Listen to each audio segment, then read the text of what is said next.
Considerando Brasil ese gigante, ¿quién manda ahora? ¿Quién tiene el poder? Vamos a intentar entender este nuevo mapa con Félix Peña, que es un especialista en integración regional, en relaciones económicas internacionales, doctor en Derecho. Bueno, y un experto en esta mirada global. Muchísimas gracias, Félix, también docente universitario. Gracias por la invitación. Félix, este Brasil con Bolsonaro al frente es un cambio importante en la región comparado con el Brasil de Temer o de un Lula muy cuestionado. Me gustó la introducción A ver. cuando dijiste vamos a intentar entender. Yo creo que en este momento lo que podemos hacer, tenemos que hacer, es intentar entender. ¿Por qué? Porque ha habido una serie de cambios, son cambios profundos. De alguna manera uno tiene la impresión que se está abriendo una nueva etapa en el desarrollo político, económico de Brasil. Una nueva etapa que está llena de interrogantes, porque quien llega a la presidencia es alguien que no había tenido una actuación, no en la política, sí la había tenido en la política, pero no a la altura de alguien que aspira a ser un presidente. Claro. Y que de alguna manera ha conformado un grupo de gobierno diverso, con contrastes, gente muy competente pero muy distinta. Por lo tanto, yo tengo la impresión de que lo que en este momento los que no somos brasileros, pero nos interesa y mucho Brasil, tenemos que tratar de entender qué es lo que está pasando y no apresurarnos en las conclusiones, ya que probablemente el tener un panorama más completo va a llevar todavía un cierto tiempo.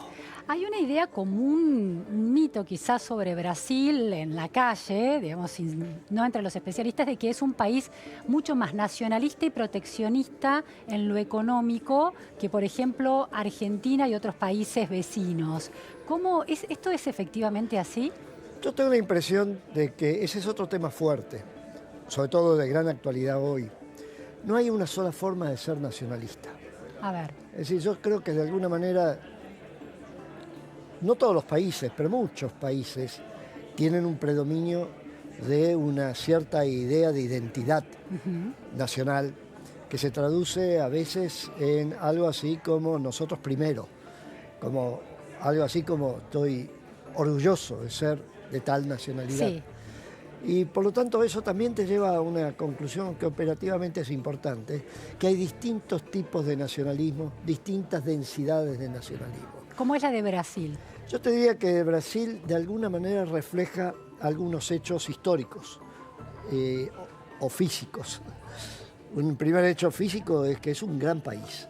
Sí. Un gran país en dimensión, un gran país en diversidad. Son muchos Brasiles, pero que de alguna manera ha tenido siempre un epicentro en su origen histórico, por lo menos en la etapa de la colonización en adelante de América Latina, que es ese vínculo con Portugal y por lo tanto esa raíz lusitana de Brasil. Y tengo la impresión de que eso sigue teniendo una influencia en ese hecho que caracteriza un nacionalismo. Estoy orgulloso de ser brasilero. ¿Bolsonaro es de alguna manera la quintesencia de ese nacionalismo orgulloso y un poco prepotente de Brasil? No me atrevería a llegar tan lejos porque no lo conozco y recién ahora lo estamos viendo actuar. Diría que incluso por su formación militar, por su trayectoria, de alguna manera sí puede ser considerado, a ver, pongámonos estos términos mucho mejor. No me extraña que eventualmente se asocie con valores nacionalistas o con una identidad de Brasil. Escuchándolo, leyéndolo más que escuchándolo, al actual presidente Bolsonaro, hay una cierta transmisión casi constante que estoy orgulloso de ser brasilero. Pero volvamos al hecho de que eso no es solamente en Brasil. Nosotros también lo hemos visto y lo vemos muchas veces en nuestro país. Lo que pasa es que ahí hay una diferencia importante entre nuestro país y su conformación social y Brasil. Nosotros somos mucho más mezcla de muy distintos orígenes, incluso de pueblos originarios, que hace que la configuración social argentina sea distinta, sea más acentuada la diversidad que en el propio Brasil. Estoy seguro que si algún brasileño me está escuchando o diálogo con un brasileño en estos términos, entraríamos en discusión sobre si esto es así. Pero tú me estás pidiendo mi opinión, mi sensación. Yo creo que en un país y en otro, y me resultaría difícil encontrar algún país que tan pronto penetres a fondo, no encuentres esa identidad nacional como fuerte. Ahora, bueno, el presidente Mauricio Macri llegó a Brasil. Una de las cuestiones claves es comercial, ¿no? Relaciones comerciales con ese gigante que necesitamos que compre productos argentinos. Y al mismo tiempo competimos con Brasil como país para atraer inversiones extranjeras. ¿Es posible una competencia con semejante país y con un país que además tiene cuadros diplomáticos acostumbrados a negociaciones internacionales técnicos muy especializados realmente, ¿no? Tengo la impresión de que la visita del presidente Macri a Brasil está centrada, por supuesto, en lo comercial, en el valor que tiene para nosotros y para ellos la relación recíproca, pero es mucho más amplia. Yo creo que la buena noticia es que es un abordaje que trata de cubrir los distintos planos de la interacción entre dos países que son vecinos, que están muy conectados, que han estado conectados a través de la historia. En ese contexto hay que poner lo comercial. Obviamente, y en comercio siempre pasa eso, hay competitividad. Es decir, yo no conozco comerciante que no compita con otro. Yo no conozco sector empresario que no compita con otro. El tema no es la competencia. Yo creo que eso es natural. Yo creo que el tema central es saber si vas a competir conforme a ciertas reglas o no.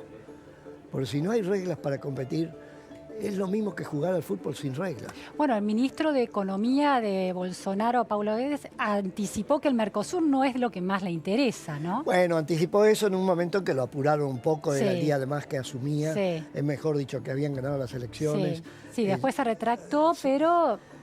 De acuerdo, yo no le atribuiría tanta importancia a eso. Interactuó bastante con los especialistas en estos temas del lado brasilero. De hecho, he estado en alguna reunión no hace mucho para discutir los temas de las relaciones comerciales.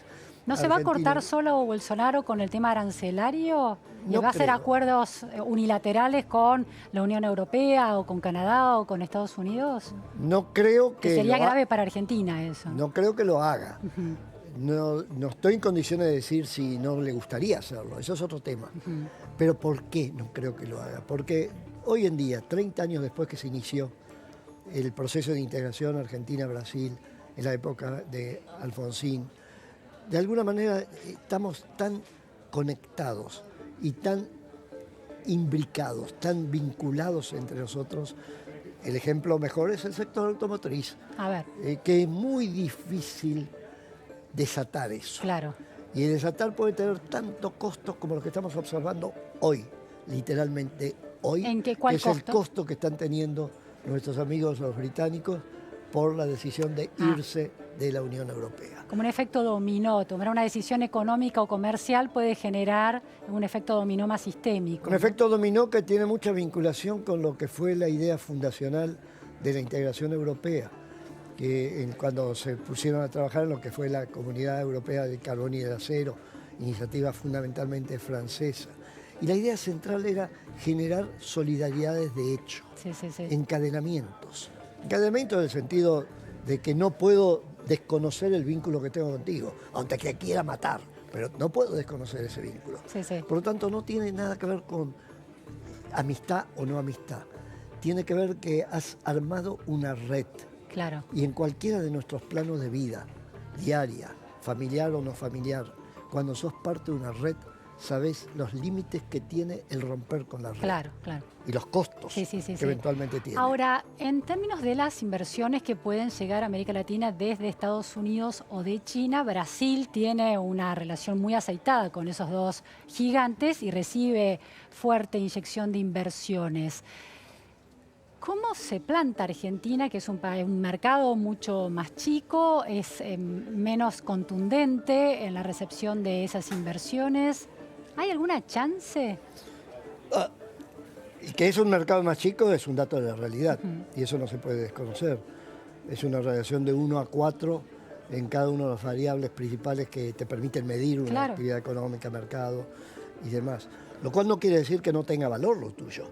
Y eso lo observas también en la relación entre distintos países, distintos tamaños de Europa entre sí. Es decir, tu valor está en el valor de aquello que aportás. Todo lo demás cruza por la inteligencia con la cual armas la red de trabajo con tu socio. Y tengo la impresión que en los últimos 30 años, más allá de lo que se dice, se ha avanzado mucho en generar redes de trabajo de interés mutuo entre brasileros, argentinos, empresas brasileñas, empresas argentinas. Félix, usted es un hombre muy conocedor de las relaciones internacionales. Siempre se elogian a los cuadros diplomáticos de Brasil, ¿no? ¿Cuánta calidad tiene la diplomacia argentina, tanto la diplomacia política como la comercial? ¿Qué grado de desarrollo tenemos efectivamente en ese frente? Yo te diría de que calidad, mucha.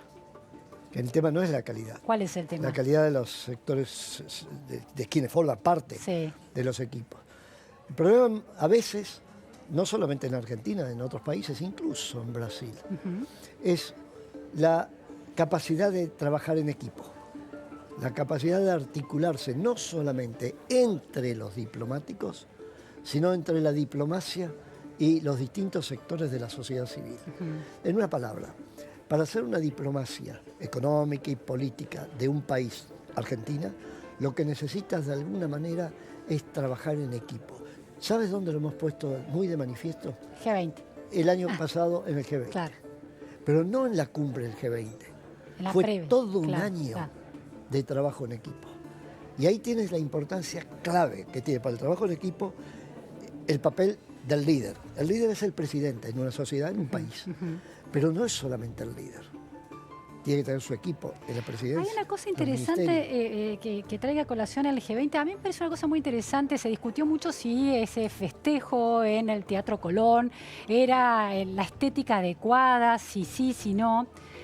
Y hubo un analista político, Luis Tonelli, que es analista político de este programa, que señaló que esa cercanía sentimental y un poco sensiblera de ese espectáculo había de alguna manera generado un clima de una cierta sensibilidad en los líderes del mundo, que parecen personas muy frías y racionales, pero también son seres humanos, y que eso produjo acercamientos interesantes, que no fue menor la estética elegida y los modos elegidos en esas relaciones un poco más humanas y menos de la racionalidad diplomática.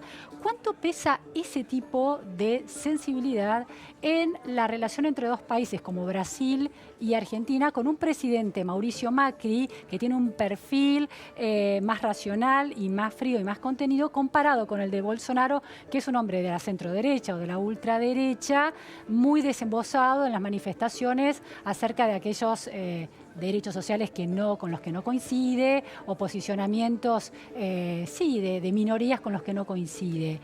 ¿Cómo juegas en sensibilidad para conseguir logros concretos, por ejemplo, en lo económico? Yo creo que juega y mucho. Juega y mucho porque, y vuelvo a lo de Colón, pero lo de Colón fue más que simbólico y por eso produjo tanto impacto. Había dos opciones. Era el Teatro Colón. Sí. Era la plana mayor de la política internacional. Era la oportunidad, si querías, de demostrar que en el fondo somos de origen europeo. Sí. Y haber pasado un mensaje de teatro, música y demás que podrías haber visto en cualquier teatro de primera línea en Europa. Se eligió en cambio la segunda opción, que era poner de manifiesto algo que es la verdadera riqueza de nuestro país. Y la verdadera riqueza de nuestro país es la diversidad. No la diversidad como tal, sino el hecho de haber generado posibilidad de trabajar juntos en forma desprolija muchas veces, eso no lo discutimos, de trabajar juntos a pesar de las diversidades, o mejor aún, gracias a las diversidades. Ahora, gracias a esas diversidades es que tienes el potencial que tiene nuestro país para cumplir el objetivo que se ha fijado por parte del gobierno en el programa Argentina Exporta. Esto es pasar de 6, 7 mil, si es que, empresas que exportan por año, a que de aquí al 2030 podamos tener 40.000 empresas que exportan. Eso requiere un trabajo tremendo. Si es que quieres exportar a la clase media emergente de las regiones tipo Asia. Muy difícil. Y creo que por ahí viene la señal de fondo que se pasó en el colon. Somos un verdadero, en inglés sería melting pot, una verdadera mezcla de gente. Y alguna vez discutiendo con un amigo americano me decía, no, melting pot somos nosotros. Claro, Estados Unidos. Y yo para provocarlo nada más le decía, no, ustedes no son melting pot, ustedes son una confederación de guetos. En cambio nosotros hemos mezclado de tal manera gente, yo soy rosarino y por lo tanto lo entiendo eso, porque lo viví desde chico. Claro. De tal manera hemos mezclado, y eso es un valor que nos hace a la vez caóticos, a la vez genera una imagen de lo que pasó pocos días antes de lo del G20, que fue el incidente debido al campeonato de fútbol River. Claro, bueno, el G20 como el mejor momento de la diplomacia argentina en su esplendor, de alguna manera. Eso es. Muchísimas gracias, Félix, por darnos estas guías, pistas de análisis. Muchísimas gracias. Muy amable. Nos vamos ahora a Mar del Plata. Jerónimo Mura está rodeado de taxistas porque llegó Uber a la